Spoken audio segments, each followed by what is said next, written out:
What's good, what's good, what's good, YouTube? American RX at it again for another very informative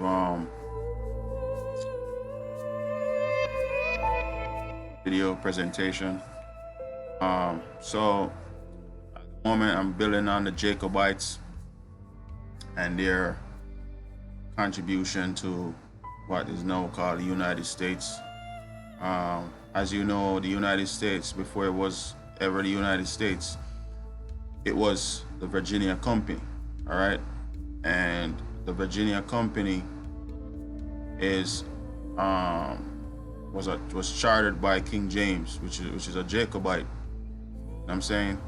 So all these wars that was taking place over there in Europe, it coincided with this whole even to this day, coincided to what's going on now. All right, and that led up to the Virginia Company.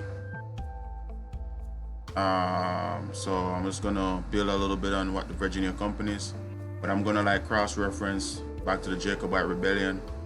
I'm trying to like put your perspective back into that time frame. You know what I'm saying? So let's build.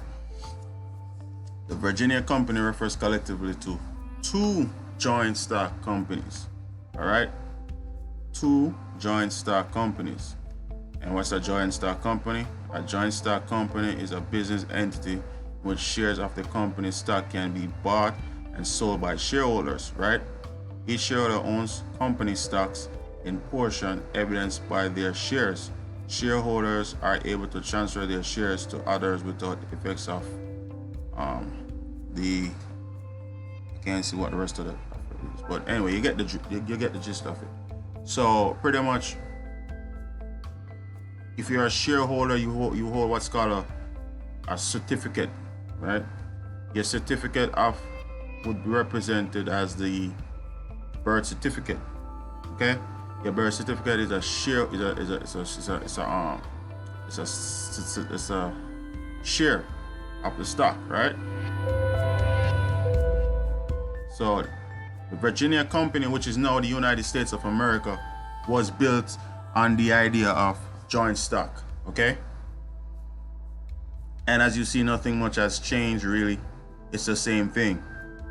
It's just the name that does change. But all they did was incorporated more colonies into one United States, which is a joint stock company.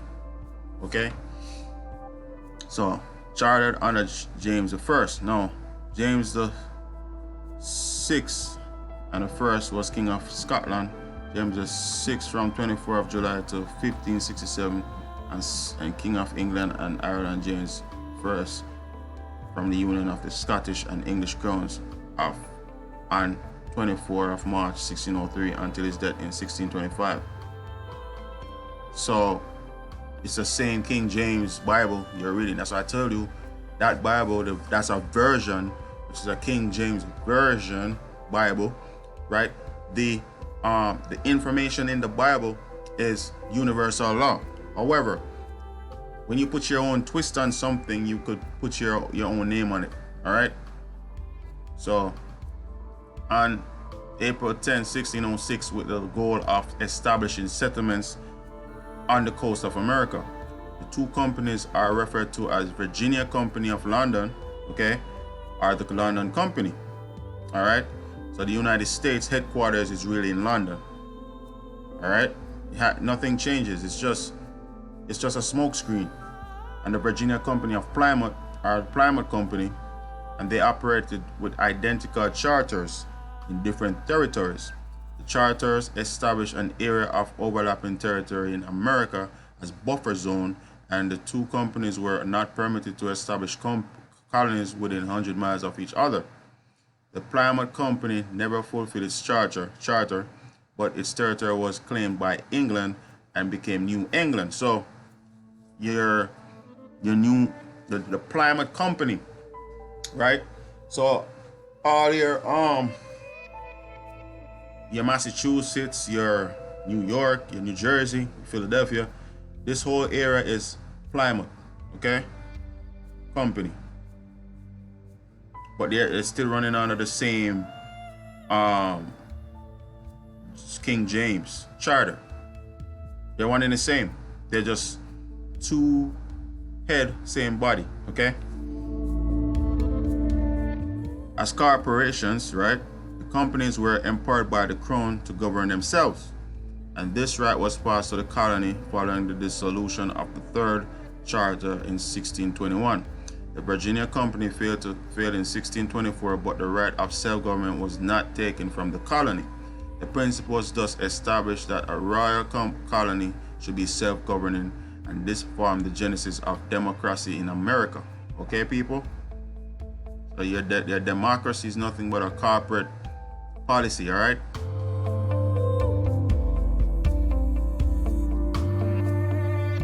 So if you read here, the areas of Virginia Company founded and organized by Bartholomew Gosnold, right? So that was an explorer, right? Of Goodisburg in Suffolk, England, and granted an exclusive charter by James I, right?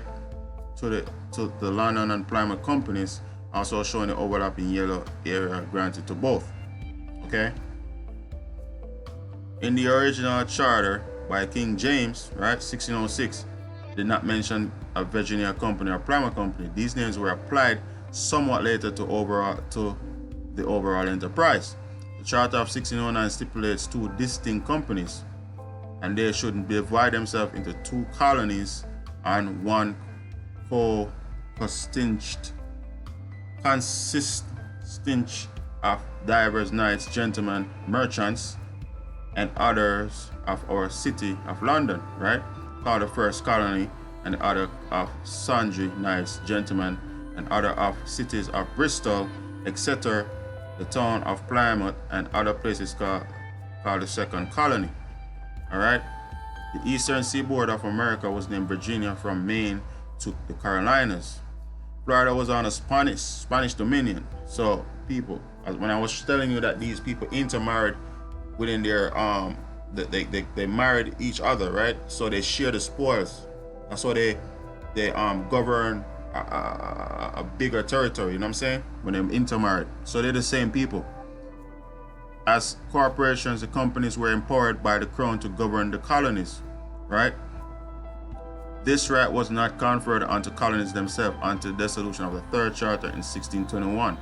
The Virginia Company failed in 1624, but the right of self-government was not taken from the colony, and the principle was thus established that a royal colony should be self-governing, forming the genesis of democracy in America, right? You hear that? Forming the genesis of democracy in America, okay? By the term of the charter, the London Company was permitted to establish a colony of 100 miles square between 34th and 45th parallel, approximately between Cape Fear and Long Island Sound.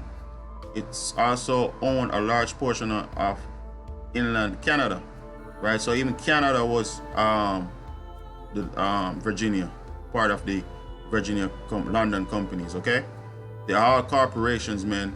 I've been telling you guys, it's not the land. It is crown. These are crown trusts set up on the land.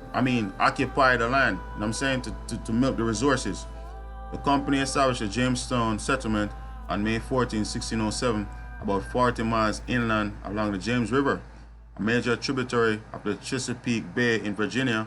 In 1620, George Calvert asked King James I for a charter for English Catholics to add the territory of Plymouth Company.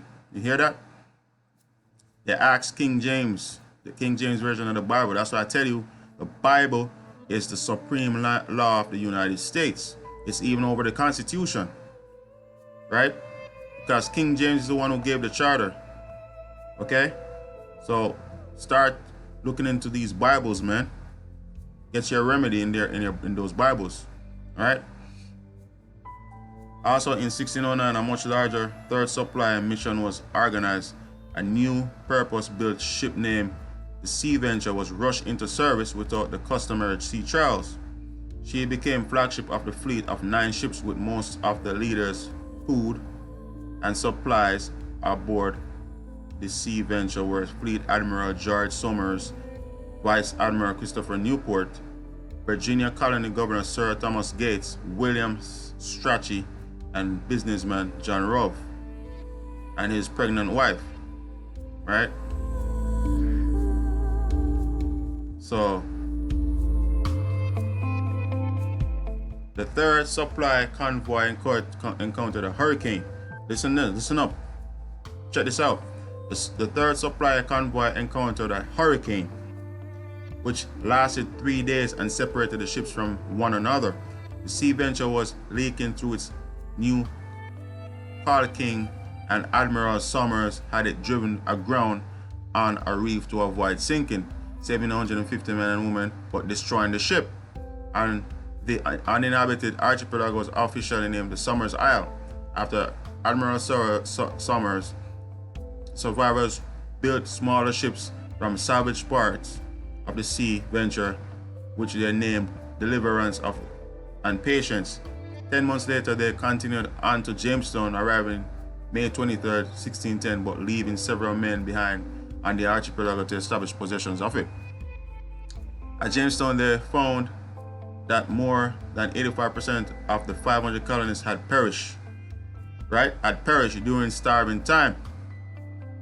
So people, if the colonists themselves was perishing by not being able to eat, starving, wrecked ships, hurricanes, why you think they could transfer a million slaves over the sea from Africa? Look into it. They themselves wasn't surviving the voyage, right? Because of all these hurricanes and all of that, right? The Sea Venture passengers had anticipated 3 weeks later of a supply mission headed by Thomas West, 3rd Baron de Le War, better known as Lord Delaware, right? So this is where you get the Delaware Turnpike and all of that stuff. In 1612, the London Company's Royal Charter was officially extended to include the Somers Isles as part of the Virginia Company. However, the Isles passed to London Company of Somers Isle in 1615, which had been formed by the same shareholders as a London Company. All right, so people with your birth certificates of these colonies in the Americas, those are all share. That's your stock. That's your share. Okay, that's your certificate of shares. Your estate, your assets is tied up with that certificate. All right, you should not be paying any. That should be taking care of your expenses. All right. The Virginia Company of London failed to discover gold or silver in Virginia. To the disappointment of its investors, however, they did establish trade of various types. The biggest trade breakthrough came when colonist John Rolfe introduced several sweeter strains of tobacco from the Caribbean, okay, rather than the harsh taste kind native to Virginia. You got that? Rolfe new tobacco strains led to the strong export for the London Company and other early English colonists to help balance the trade deficit with Spain. So you see they were in bed with the same people, with Spain. The Jamestown Massacre devastated the colony in 1622, right? So the Jamestown Massacre was when, the Indians came out and whooped that ass, all right? Devastated the colony in 1622 and brought unfavorable attention, particularly from King James I, who had chartered the company. There was a period of debate in Britain between company officers who wished to guard the original charter and those who wanted the company to be disbanded. In 1624, King dissolved the company and made Virginia a royal colony. All right? So your United States is Virginia Company. Nothing changed. It's not the land. Okay? United States is not the land. The land is America, or America, or Maricanos, or Maruca. You know what I'm saying? The Charters of Virginia Company of London. First Charter of Virginia Company of London, 1606. The first charter gave the company the authority to govern its own adventures and servants through the ruling council in London, composed of major shareholders in the enterprise. The members were nominated by the company and appointed by the king.